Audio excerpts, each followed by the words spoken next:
Hello everyone, स्वागत है आप सभी का इस वीडियो में। मैं हूं जनक कुमार। तो आज हम पढ़ने वाले हैं इंक्लूजन रेटिंग के बारे में। ठीक है, तो इस वीडियो में हम जानेंगे कि जो इंक्लूजन होते हैं स्टील में, उसको हम कैसे रेट करते हैं, मतलब इसे हम उसको कैसे क्वांटिफाई करते हैं, क्वांटिटिव वैल्यू हम कैसे उसको देते हैं। ठीक है, तो इससे पहले मैंने इंक्लूजन का एक लेक्चर डाल दिया है। ठीक है, उसमें मैंने बहुत ही डिटेल से बताया कि इंक्लूजन क्या होता है, कितने ग्रुप में डिवाइड है वो, उसकी मॉर्फोलॉजी क्या है, उसको कैसे आपको रिमूव करना है, हार्मफुल इफेक्ट्स क्या है, सब कुछ बड़े ही डिटेल से मैंने पढ़ाया है पिछले वीडियो में। ठीक है, उसका लिंक मैं आपको डिस्क्रिप्शन में डाल दूंगा। वहाँ से आपको वो वीडियोस और स्टील मेकिंग के जितने भी वीडियोस हैं ना, वहाँ से आपको मिल जाएंगे। ठीक है, तो उस वीडियो में मैं एक रिक्वेस्ट जरूर करूँगा कि उस वीडियो को आप जो यूट्यूब में जो सेटिंग होता है ना हायर पिक्चर क्वालिटी का, उसको ओपन करके देखिएगा, क्योंकि वो हैंड रिटन नोट्स है। ठीक है, तो उसमें आपको ज़्यादा क्लियरली दिखाई देगा। ठीक है, तो चलिए शुरुआत करते हैं इस वीडियो की हम। ठीक है, तो हमको इंक्लूजन रेटिंग करना है। ठीक है, बताना है कि स्टील में कितना इंक्लूजन है। ठीक है, तो उससे पहले हम जान लेते हैं कि इंक्लूजन को कितने ग्रुप में डिवाइड किया गया है। ओके, तो according to the shape and size of the inclusion we are divided inclusion into 5 main groups. ठीक है, 5 ग्रुप में हमने इंक्लूजन को डिवाइड किया है। पहला group A sulphide type inclusion, group B aluminate type, group C silicate type, group D globular oxide type and group D S single globular type. ठीक है, तो इन 5 ग्रुप में हमने डिवाइड किया है। तो इंक्लूजन रेटिंग के लिए ये 5 ग्रुप को आपको जानना बहुत ज़रूरी है, क्योंकि इसी बेस पे हम इंक्लूजन को रेट करने वाले हैं। ओके, तो चलिए हम देख लेते हैं कि ये दिखता कैसे एक्चुअली में, ये जो इंक्लूजन है कैसे दिखता है आपको, क्योंकि आपको देख के ही कंपेयर करके ही पता लगाना है कि हाँ स्टील के अंदर जब आप माइक्रोस्कोप में देखोगे तो ये हाँ इस तरीके दिखाई दे रहा है, मतलब ये ग्रुप ए का है, इस तरीके दिखाई दे रहा है मतलब ग्रुप बी है। तो आपको देख के ही पता लगाना है, मतलब आपके माइंड में ये क्लियर पिक्चर होना चाहिए कि किस टाइप का इंक्लूजन कैसे दिखता है ना। तो देखिए पहला क्या है, ये ग्रुप ए है, ये सल्फाइड टाइप का इंक्लूजन है। यहाँ पे देखो इंक्लूजन कैसे दिख रहा है, कहीं पे छोटा कहीं पे बड़ा दिख रहा है, छोटा बड़ा बहुत सारे इंक्लूजन एक साथ, है ना। मतलब इसका जो एस्पेक्ट रेशियो है ना, इस इंक्लूजन का एस्पेक्ट रेशियो वो बहुत सारा wide range of aspect ratio, मतलब कुछ बड़े हैं, कुछ छोटे हैं, फिर कुछ छोटे हैं और उससे भी छोटे हैं, इस टाइप का यहाँ पे दिखाई दे रहा है एक ग्रुप में। ठीक है, यही देखो ग्रुप सी जो सिलिकेट टाइप है, थोड़ा सा इससे सिमिलर है, मतलब थोड़ा मिलता जुलता है। इसमें आप डिफ्रेंशिएट कैसे कर सकते हो ग्रुप ए और ग्रुप सी में, देखो यहाँ पे जो इंक्लूजन है वो बहुत लंबे लंबे, देखो ये है इंक्लूजन, ये लंबे है, फिर इसके बगल में ये भी थोड़ा लंबा है और दूर दूर है। ठीक है, तो आप ऐसे दोनों में डिफ्रेंशिएट करोगे, ग्रुप ए में और ग्रुप सी में, है ना, सल्फाइड और सिलिकेट में। ओके, और इसके अलावा इसका जो कॉर्नर होता है ना, ये शार्प एजेस होता है, और इसमें जो कॉर्नर होता है ना वो स्मूथ होता है ना, राउंड लाइक स्ट्रक्चर होता है इसमें सल्फाइड में। एक्चुअली में वो आपको माइक्रोस्कोप, ऑप्टिकल माइक्रोस्कोप में दिखाई नहीं देंगे, अगर आप स्कैनिंग इलेक्ट्रॉन माइक्रोस्कोप वगैरह में देखोगे तब दिखाई देंगे। ठीक है, तो दोनों में डिफरेंस आपको समझ में आ गया। ये बहुत सारा है एक साथ, और ये कम कम रहता है और बहुत लंबा रहता है एज़ कम्पेयर टू सल्फाइड। उसके बाद देखो जो ग्रुप बी है एल्यूमिनेट टाइप, इसको आप देखो, इसमें डॉट डॉट पार्टिकल्स हैं, है ना, यहाँ पे डॉट डॉट ब्लैक पार्टिकल्स दिख रहे होंगे। ठीक है, ये डॉट डॉट ब्लैक पार्टिकल्स होते हैं और ये रोलिंग के डायरेक्शन में अलाइन हो जाते हैं। जैसे इस स्टील में क्या हुआ होगा, इस डायरेक्शन में रोलिंग किया गया होगा, तो ये जो इंक्लूजन है ना इसी डायरेक्शन में क्या हो गए, अलाइन हो गए। तो देखो ये एक लाइन से आपको दिख रहा है डॉट डॉट पार्टिकल्स, तो ये किसकी पहचान है, group B alumina type inclusion की पहचान है।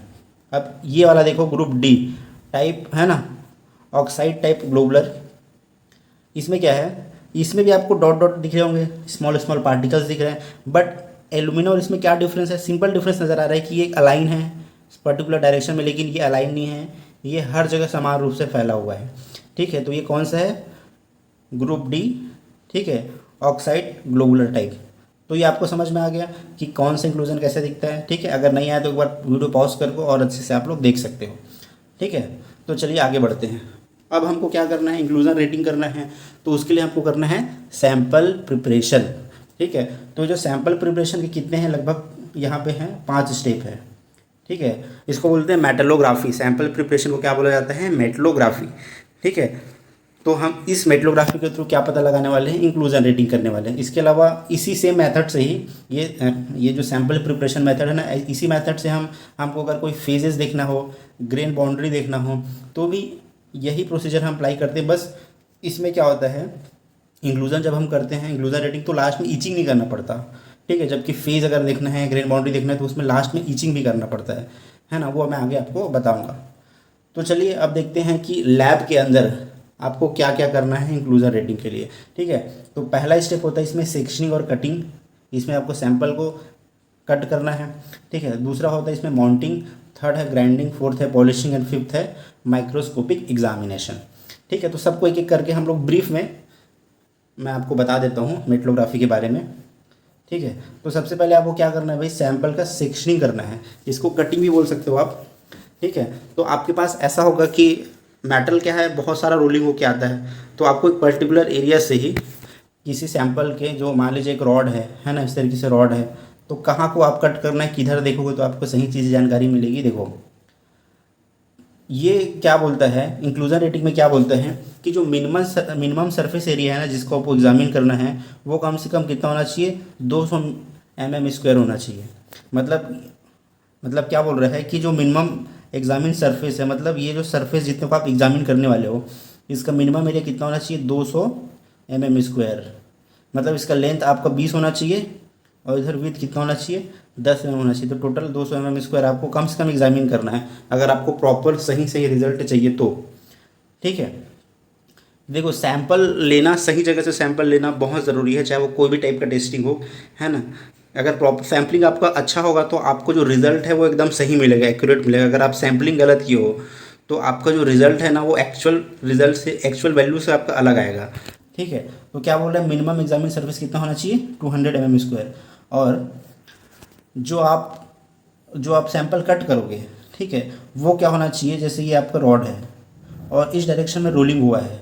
ठीक है, तो इसी डायरेक्शन में ही आपको क्या करना है, सैंपल को कट करना है। मतलब इसी सरफेस को आपको देखना है, इस सरफेस को, लॉन्गिट्यूडनल डायरेक्शन के पैरेलल सरफेस को आपको देखना है।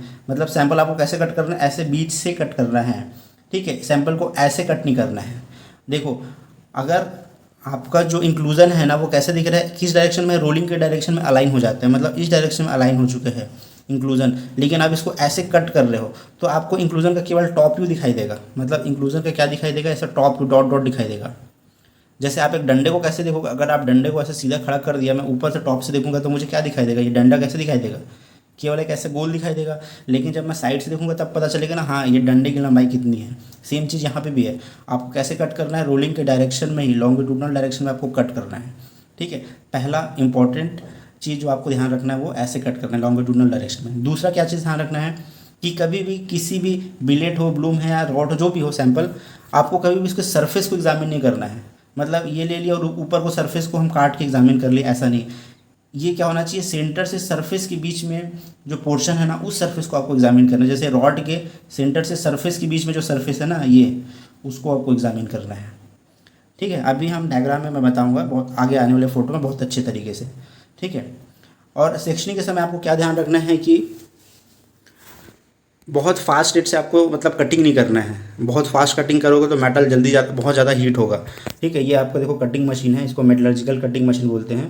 ठीक है, तो कटिंग रेट बहुत ज़्यादा फास्ट नहीं करोगे, अगर फास्ट बहुत ज़्यादा किए तो ज़्यादा हीट होगा और उसका माइक्रो स्ट्रक्चर जो है वो चेंज होने के चांसेस हैं। ठीक है, अगर माइक्रो स्ट्रक्चर चेंज हो गया तो आपको रिजल्ट बिल्कुल गलत आ जाएगा, है ना। और प्रॉपर कूलेंट का भी इस्तेमाल करना, जब आप इसमें कटिंग करते हैं ना तो प्रॉपर कूलेंट भी होना चाहिए। तो इस मशीन में पूरा अरेंजमेंट रहता है, कूलेंट का भी और कटिंग का भी, दोनों का।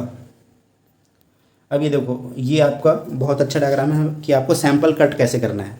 ठीक है, ये जो मैंने ये लिया है ना फ़ोटो, वो मैंने इसका वो आता है एक ठो क्या बोलते हैं, एक मतलब PDF है, उसमें इंडियन स्टैंडर्ड का वो है, मेथड पूरा दिया हुआ है कि इंक्लूजन रेटिंग आपको कैसा करना है। तो इस PDF को मैं आपको इस वीडियो के लिंक में डाल दूंगा, वहाँ से आप एक्सेस कर सकते हो। देखो मान लीजिए आपका जो भी मेटल प्रोडक्ट है उसका साइज़ अगर 40 mm से ज़्यादा है, या फिर है ना, हो सकता है रॉड हो, है ना, या ऐसा बिलेट हो। ठीक है, तो इसका मान लीजिए रॉड है तो इसका अगर ये डायमीटर 40 mm से ज़्यादा है, या फिर बिलेट हो तो इसका जो ये विथ है वो 40 mm से अगर ज़्यादा हो, तो देखो आपको सैंपल कट कैसे करना है। ये आपका रोलिंग डायरेक्शन है ना, इसमें क्या करना है, आपको इस एरिया को कट करना है। ये एरिया कितना है, सेंटर से सरफेस के बीच का आपको पोर्शन को निकालना है। ये सेंटर है इसका और इसका सरफेस है, तो इसके एकदम बीच वाले एरिया में आपको क्या करना है, ये 20 mm की लंबाई और 10 mm की चौड़ाई करके इस पोर्शन को काट के आपको बाहर निकालना है। इस पोर्शन को काट के बाहर निकालना है और इसकी फिर आपको एग्जामिन करनी है। ठीक है, तो कटिंग कैसे करना देख रहे हो आप, अगर 40 mm से बड़ा है आपका प्रोडक्ट तो ऐसे आपको सैंपल निकालना है।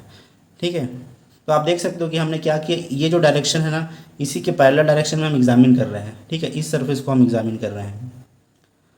सेकंड यहाँ पे देखो, अगर आपका जो प्रोडक्ट का साइज़ जो है, जो स्टील जो प्रोडक्ट बन रहा है उसका साइज़ अगर 25 से 40 के बीच में है, तो आपको कैसे करना है, ये जो सेंटर से लेकर के ये जो सरफेस है ना, वहाँ तक के डिस्टेंस को लेना है आपको। ठीक है, ये सेंटर है, रॉड है मान लो, और उसके सरफेस है, तो इस पोर्शन को आपको कट करके बाहर निकालना है और आपको एग्जामिन करना है। अगर वही 25 से कम हो तो प्रोडक्ट, तो ये जो है ना, मान लीजिए पूरा रॉड है, तो इसको बीच से काट के ऐसे ये वाले सरफेस को आपको एग्जामिन करना है। ठीक है, इस वाले सरफेस को, तो इस तरह से प्रॉपर कटिंग होना चाहिए। अगर मान लीजिए आपका प्लेट है ना, स्टील प्लेट है, तो प्लेट के केस में अगर ये प्लेट का थिकनेस 25 से कम है, ठीक है, 25 से कम है, मतलब ये थिकनेस बोल रहा है, ये वाला थिकनेस 25 से अगर कम है, तो आपको क्या करना है, अब यहाँ पे देखिए, कभी भी इंक्लूजन रेटिंग करना तो ऐसा नहीं कि इस सरफेस को लेके इंक्लूजन रेटिंग कर दिए, गलत होगा। आपका रोलिंग किस डायरेक्शन में हो भाई, इस डायरेक्शन में है, तो आपका सैंपल भी इसी डायरेक्शन में आपको मिलना चाहिए। ठीक है, तो आपको क्या करना है, ऐसा अगर 25 से कम है इसका थिकनेस, तो ये सेंटर से लेके सरफेस जो है ना, या मान लीजिए इसका जो विथ है, मान लीजिए इसका विथ 100 है ना, तो इसका सेंटर आपको 50 मिलेगा, तो उसको 4 पार्ट में डिवाइड कर दो, 100/4 मतलब 25 तो आपको यहाँ से लेके 25 के डिस्टेंस पे आपको ये सैंपल कट करके निकालना है, ये पोर्शन, ये पार्ट को, मतलब 100 है तो 100 4 मतलब यहाँ से 25 के डिस्टेंस में आपको ये फ्लैट सरफेस निकालना है बाहर एग्जामिन के लिए। ठीक है, अगर 25 से ज़्यादा है तो ये वाला पोर्शन को निकाला जाता है, ये सेंटर और इस सेंटर को हटा के यहाँ से 25 लोगे और इधर से 25 लोगे अगर 100 है तो, और इस सरफेस को निकाल के आपको एग्जामिन करना है। ठीक है, क्योंकि देखो एक्चुअल जो रेटिंग आप इंक्लूजन रेटिंग कर रहे हो उसकी शुरुआत कटिंग से ही होती है। अगर आपने गलत कटिंग किया सैंपल का और गलत सरफेस आपने देखा तो पूरा मतलब गलत रिजल्ट बचाएगा। ठीक है, तो ये सबसे पहला इंपॉर्टेंट चीज़ होता है कटिंग। अब सेकंड जो आता है वो है माउंटिंग। ठीक है, सेकंड क्या आएगा, माउंटिंग। अब ये जो माउंटिंग है ना, वो एक्चुअल में होता है ऑप्शनल। ठीक है, अगर आपका सैंपल बहुत छोटा है, हाथ से पकड़ते नहीं बन रहा है, तब हम करते हैं माउंटिंग। जैसे ये देखो, ये सैंपल यहाँ पे माउंटिंग किया गया है।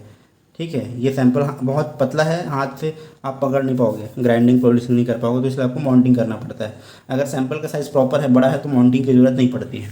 तो माउंटिंग के लिए हम यूज़ करते हैं एपॉक्सी करके पॉलीमर आता है, उसका यूज़ करते हैं। ये कोल्ड माउंटिंग, हॉट माउंटिंग दोनों टाइप का होता है ना। ये माउंटिंग मशीन है, हॉट माउंटिंग मशीन। इसमें एपॉक्सी डालते हैं, सैंपल को रखते हैं। इसमें क्या होता है, एक मोल्ड होता है ऐसा, इसमें हम नीचे सैंपल को रख देते हैं, फिर इसमें एपॉक्सी पॉलीमर को डाल देते हैं, फिर बाद में सॉलिडिफाई हो जाता है, तो फिर इस तरीके से बाहर निकलता है। ठीक है, तो ये होता है माउंटिंग। नेक्स्ट होता है आपका ग्राइंडिंग। नेक्स्ट स्टेप क्या है, ग्राइंडिंग। तो ग्राइंडिंग जो है ना, दो टाइप का होता है। पहला होता है कोर्स ग्राइंडिंग। क्या होता है, कोर्स ग्राइंडिंग। ठीक है, अब आपने क्या कर लिया भाई, कटिंग कर लिया, फिर माउंटिंग की जरूरत है तो माउंटिंग भी कर लिया, अगर नहीं है तो नहीं किया माउंटिंग। अब आपको क्या करना है, कोर्स ग्राइंडिंग। तो कोर्स ग्राइंडिंग के लिए ना एक सैंड पेपर आता है ना। क्या आता है, एक सैंड पेपर आता है जो थोड़ा रफ होता है। वो सैंड पेपर क्या करता है, आपका जो सैंपल है ना, जैसे ये आपका सैंपल है ना, तो ये जो आपका सैंपल के जो सरफेस है ना, इसको फ्लैट करने का काम करता है। मतलब इस सरफेस को अगर आपको एग्जामिन करना है तो उसको फ्लैट करना पड़ेगा, आपको प्रॉपर फ्लैट होना चाहिए। अगर ये प्रॉपर फ्लैट नहीं होगा और अगर आप इसको ऑप्टिकल माइक्रोस्कोप में देखोगे तो क्या होगा, लाइट जो है परफेक्टली रिफ्लेक्ट नहीं कर पाएगा क्योंकि फ्लैट नहीं है। तो ऐसे में क्या दिखेगा आपको, उस सरफेस का कुछ एरिया अच्छे से दिखेगा, कुछ एरिया ब्लर दिखेगा। मतलब ये एरिया मान लीजिए अच्छा दिखा तो ये एरिया ब्लर हो जाएगा, अगर इस एरिया को फोकस करोगे तो ये एरिया ब्लर हो जाएगा। ये क्यों होता है, क्योंकि आपका सरफेस जो है, जो एग्जामिन सरफेस है वो प्रॉपरली फ्लैट नहीं है, तब होता है। ठीक है, तो इसको प्रॉपर फ्लैट करने के लिए हम क्या करते हैं, कोर्स ग्राइंडिंग करते हैं सैंड पेपर के थ्रू। तो वो मशीन आता है ऐसे बेल्ट वाला रहता है, इस बेल्ट से हम एक सैंड पेपर है उसको ऐसे घुमाते हैं और यहाँ पे अपना सैंपल रख के इसको क्या करते हैं, ग्राइंडिंग करते हैं। तो फिर ठीक है, अब कोर्स ग्राइंडिंग होने के बाद क्या करना है, फाइन ग्राइंडिंग करना है। फाइन ग्राइंडिंग में क्या यूज़ करते हैं हम, एमरी पेपर। क्या यूज़ करते हैं, एमरी पेपर। ठीक है, ये आपका ये भी सिलिका या सिलिकॉन कार्बाइड, सिलिका का बना होता है एमरी पेपर। तो जो एमरी पेपर आता है ना, अलग अलग ग्रेड का आता है ना। इसमें नंबर होते हैं, जैसे 200 हो गया, 300 हो गया, 400 है ना, फिर 600, फिर 800, ऐसा करके नंबर आता है अलग अलग पेपर। तो ये नंबर एक्चुअली में क्या बताता है, जैसे अगर आप 200 नंबर का ग्रेड पेपर लेते हो, ये इस तरीके से आपको दिखाई देता है, ग्रेड पेपर यहाँ पे दिख रहा होगा ये। ठीक है, तो अगर आप 200 नंबर का लेते हो ना, तो ये कोर्स होता है। इसमें ये क्या होता है, थोड़ा कोर्स होता है। इसमें जो पार्टिकल्स होते हैं ना, सिलिका पार्टिकल्स, वो थोड़ा बड़े होते हैं। तो आपको शुरुआत करना है सबसे छोटे नंबर से, छोटे नंबर वाले पेपर। जैसे 200 से मैंने शुरुआत किया, फिर 200 से होने के बाद 300 में जाऊँगा, फिर 400, फिर 600, ऐसा करके 2000 तक आता है ये, 2000 ग्रेड पेपर तक। ठीक है, लेकिन ज़्यादातर 1200 या 1600 तक करते हैं मैक्सिमम। ठीक है, इससे आपको प्रॉपर ग्राइंडिंग मिल जाता है, मतलब जितना आपको चाहिए ना ग्राइंडिंग वो आपको प्रॉपर मिल जाता है 1200 या 1600 के ग्रेड पेपर से।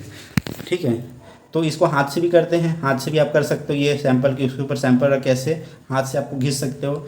ये जनरली कॉलेज वगैरह में करवाते हैं, लेकिन प्लांट में ऐसा मशीन होता है, ग्राइंडिंग मशीन। ये देखो ये लगातार घूम रहा है, इसमें नीचे यहाँ पे लगा होता है ये एमरी पेपर लगा है, ये इसका हाथ से बस क्या किया हुआ है, होल्ड करके रखा है। तो ये जब होल्ड करके रखा है हाथ से ना, तो एकदम बहुत दबा के नहीं रखना है आपको, ये घूम रहा है, बहुत दबा के रखोगे ना तो सैंपल में आपके स्क्रैचेस ज़्यादा आएंगे, स्क्रैचेस आएंगे, फिर वो बाद में हटता नहीं है वो स्क्रैचेस, है ना। और एकदम धीरे से भी नहीं रखना है, इससे प्रॉपर ग्राइंडिंग नहीं होगा। तो ये मतलब थोड़ा सा मीडियम आपको प्रेशर देना है यहाँ पे, ताकि ग्राइंडिंग अच्छे से हो और स्क्रैच भी ना आए। ठीक है, तो ये हम करते हैं एमरी पेपर से। तो ग्राइंडिंग कंप्लीट कैसे, मतलब कंप्लीट हो गई है, आपको कैसे पता चलेगा? आपको वो जो सरफेस है ना, सैंपल का जो सरफेस है वो थोड़ा सा एकदम मतलब अच्छा दिखाई देगा स्मूथ। जैसे आपके घर में जो बर्तन है ना स्टेनलेस स्टील का, उस तरीके का एकदम चिकना दिखाई देते हैं, मतलब मान लो कि आपका ग्राइंडिंग कंप्लीट हो गया।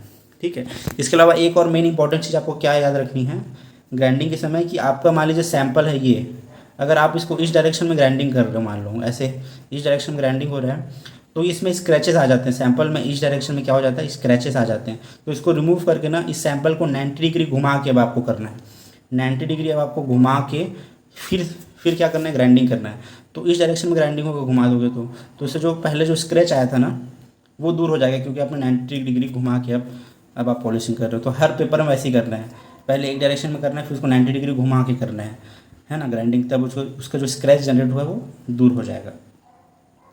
नेक्स्ट स्टेप होता है उसके बाद उसमें पॉलिशिंग। ठीक है, ये लास्ट होता है पॉलिशिंग, इंक्लूजन रेटिंग के लिए लास्ट होता है।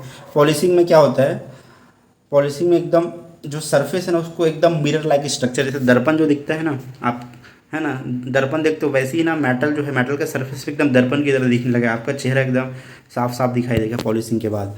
ठीक है, तो ऐसा सरफेस लाने के लिए क्या करते हैं हम, ये एलुमिना पाउडर का इस्तेमाल करते हैं या फिर डायमंड पेस्ट का इस्तेमाल करते हैं। तो इसके लिए क्या होता है, एक पॉलिशिंग मशीन होता है, जैसे यहाँ पे दिखा है ना ये वाला, ये आपका ग्राइंडिंग मशीन है। सेम इसी मशीन में अगर ये जो एमरी पेपर है, कपड़ा है, इसको चेंज करके यहाँ पे वॉलवेट क्लॉथ लगा दो, क्या लगा दो, वॉलवेट क्लॉथ आता है एक तो, इसको लगा दो तो ये पॉलिशिंग मशीन बन जाएगा। सेम इसी मशीन में आप पॉलिशिंग भी कर सकते हो। तो क्या होता है कि आपका वॉलवेट क्लॉथ होता है ऐसे। ठीक है, तो इसमें या तो एल्यूमिना पाउडर से करो या डायमंड से, या फिर दोनों से भी कर सकते हैं। तो ये जो एल्यूमिना यहाँ पर दिख रहा है ना, ये ऐसे डब्बे में, ये अलग अलग ग्रेड का आता है, ग्रेड 1 2 3। तो 1 से चालू करोगे, फिर 2 में करोगे पॉलिशिंग, फिर 3 में करोगे। ठीक है, तो ये जो एल्यूमिना है वो पाउडर के फॉर्म में भी आता है और पेस्ट के फॉर्म में भी आता है। अगर पाउडर के फॉर्म में आता है तो आपको यहाँ पे पाउडर रख के पानी डालना पड़ेगा ताकि वो गीला हो पाए। ठीक है, इसमें वॉलवेट कोट में थोड़ा सा पानी डाल के रखना है, फिर ये आप पेस्ट डालोगे। तो एल्यूमिना पाउडर मतलब एल्यूमिना के छोटे छोटे पार्टिकल्स होते हैं, वो बहुत हार्ड होते हैं एल्यूमिना, तो वो क्या कर देता है, पूरा पॉलिश कर देता है सरफेस को। ठीक है, इसके अलावा आप डायमंड पेस्ट, ये देखो जो इंजेक्शन जो दिख रहा है ना यहाँ पे इंजेक्शन जैसे, इसमें डायमंड पेस्ट है, इसको भी हम क्या करते हैं, पॉलिशिंग करते हैं प्रॉपरली। तो जब आप पॉलिशिंग कर लोगे ना तो आपका जो सरफेस है ना एकदम स्मूथ, एकदम मतलब दर्पण की तरह दिखाई देगा, और ऐसा दिखाई दिया मतलब आपको जाना है कि हाँ हमारा काम पूरा हो गया, पॉलिशिंग हो गया। ठीक है, फिर उसके बाद आपको क्या करना है, फिर आपको करना है माइक्रोस्कोपिक एग्जामिनेशन। देखिए ये तो हो गया इंक्लूजन के लिए, आप डायरेक्टली क्या कर रहे हो, पॉलिशिंग के बाद सीधा माइक्रोस्कोपिक एग्जामिनेशन कर रहे हो। ठीक है, अगर यहीं पे ही आपको मान लीजिए मुझे फेस देखना होता कि कौन सा फेस प्रेजेंट है स्टील में, या उसका ग्रेन साइज़ क्या है, ग्रेन साइज़ एनालिसिस करना होगा, तो मैं यहाँ पे क्या करता, पॉलिशिंग के बाद करता ईचिंग। पॉलिशिंग के बाद मैं क्या करता, ईचिंग करता। ईचिंग में क्या होता है, एक ईचेंट होता है केमिकल, जैसे स्टील के लिए ईचेंट होता है नाइट्राइल सॉल्यूशन। इस नाइट्राइल सॉल्यूशन में क्या होता है, 2% नाइट्रिक एसिड होता है और 98% एल्कोहल होता है, ये होता है नाइट्राइल सॉल्यूशन, है ना। तो स्टील सैंपल को इसके अंदर 1 सेकंड के लिए, 1-2 सेकंड के लिए नहीं, सिंपल 1 सेकंड के लिए डुबा के रखते हैं, फिर निकाल के उसको धो लेते हैं, है ना। इसको बोलते हैं ईचिंग। तो ईचिंग से आपको, ईचिंग करोगे तो आपको क्या दिखेगा, फेजेस दिखेंगे, कौन सा फेज़ है। ठीक है, वहाँ पे आपको फिर इंक्लूजन दिखाई नहीं देगा, इंक्लूजन रहेगा वो छुप जाएगा फेस में, क्योंकि फेस दिखाई देगा तो इंक्लूजन उसमें छुप जाएगा, दिखाई नहीं देगा। ठीक है, तो अगर आपको इंक्लूजन देखना है तो बिना ईचिंग के देखना पड़ेगा। ठीक है, तो हम पॉलिसी के बाद डायरेक्टली क्या करेंगे भाई, माइक्रोस्कोपिक एग्जामिनेशन करेंगे। तो ये माइक्रोस्कोपिक एग्जामिनेशन हम करते हैं ऑप्टिकल माइक्रोस्कोप में। ये जो इंक्लूजन रेटिंग जनरली करते हैं वो हम ऑप्टिकल माइक्रोस्कोप में करते हैं। अगर आपको और डिटेल में देखना है कि इंक्लूजन का कंपोजिशन क्या है, और भी बहुत सारा डिटेल अगर आपको और जानना है तो उसके लिए इलेक्ट्रॉन माइक्रोस्कोप होता है। ठीक है, तो इलेक्ट्रॉन माइक्रोस्कोप तो जनरली प्लांट वगैरह में होता नहीं है, ज़्यादातर एजुकेशनल इंस्टीट्यूट IIT वगैरह में, NIT वगैरह में होता है। ठीक है, तो हमको तो ज़्यादातर ज़रूरत पड़ेगी ऑप्टिकल माइक्रोस्कोप की। ठीक है, क्योंकि हमको एकदम ज़्यादा डिटेल में जाना है, बस हमको रेटिंग करना है। तो हम किस में एग्जामिन करेंगे, ऑप्टिकल माइक्रोस्कोप में, है ना। ये ऑप्टिकल माइक्रोस्कोप का फ़ोटो है। तो ऑप्टिकल माइक्रोस्कोप में एक होता है मैग्नीफिकेशन, आपको कितना रखना है। ठीक है, तो मैग्नीफिकेशन आपको रखना है 100। आपको 100 मैग्नीफिकेशन में ही रेटिंग करना है, इससे कम या ज़्यादा नहीं होना चाहिए। इससे कम हुआ तो भी रिज़ल्ट गलत आएगा, ज़्यादा हुआ तो भी रिज़ल्ट गलत आएगा। ठीक है, तो इसका हमको ध्यान रखना है। और आजकल तो ऐसा हो गया है कि सॉफ्टवेयर भी आ गया है ना। मतलब माइक्रोस्कोप के साथ साथ सॉफ्टवेयर जुड़ा होता है। वो सॉफ्टवेयर डायरेक्टली अगर आप डालोगे, है ना, और उसमें ऑप्शन रहता है अलग अलग, इंक्लूजन रेटिंग का, फेज़ का, ग्रेन साइज, सब का ऑप्शन रहता है। अगर आप इंक्लूजन रेटिंग वाले ऑप्शन में जाओगे ना तो सॉफ्टवेयर आपको डायरेक्टली बता देता है कि ये इंक्लूजन है, इसका ये रेटिंग है, सब कुछ। ठीक है, तो वो छोड़िए, कंप्यूटर के ज़्यादातर प्लांट में जो है इसी पे ज़्यादा विश्वास किया जाता है, मैनुअल मेथड को। वो भी रहता है सॉफ्टवेयर, वो वेरिफिकेशन के लिए होता है। अब देखिए आप इंक्लूजन रेटिंग कैसे करते हैं, वो मेन मुद्दा यहाँ पे अब आ जाता है। देखो, अब यहाँ पे प्लीज़ आप लोग अच्छे से, अगर नहीं दिखाई दे रहा होगा तो आप हायर पिक्चर क्वालिटी का जो ऑप्शन है ना यूट्यूब वीडियो में ऊपर होगा, उसको आप प्लीज़ ओपन कर लो, आपको बहुत अच्छे से दिखाई देगा। तो इसमें देखिए ये आपको क्या बता रहा है, group A sulphide type inclusion. तो ये देखो, ये पहला आपको क्या दिख रहा है, ये सल्फाइड टाइप का इंक्लूजन है। तो इसमें 2 सीरीज़ होता है। देखो इसमें क्या है, एक पहला इधर देखो फाइन सीरीज़ लिखा है, इधर थिक सीरीज़ लिखा है।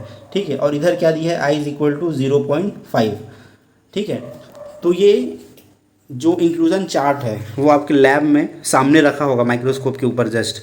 अब आपको क्या करना है, माइक्रोस्कोप में देखना है सैंपल में, और उसके बाद उसको मैच करना है कि किस से मैच हो रहा है। देखो इसमें अलग अलग है, जैसे जो फाइन सीरीज़ है उसमें अलग अलग है, 0.5, उसके बाद ये 1 है, फिर 1.5 है, फिर 2 है। ठीक है, तो आपको देखना है कि मान लीजिए आपका इससे मैच हो गया, जो मेटल में इंक्लूजन है उससे मैच हो गया। मतलब आप कैसे रेट करोगे कि सल्फाइड टाइप का इंक्लूजन है, क्या है, सल्फाइड टाइप का इंक्लूजन है, मतलब ग्रुप ए का इंक्लूजन है। और क्या लिखोगे कि इसमें थीन सीरीज़ है, थीन सीरीज़ का है, और इसमें और रेटिंग क्या है, I कितना है, 1 है।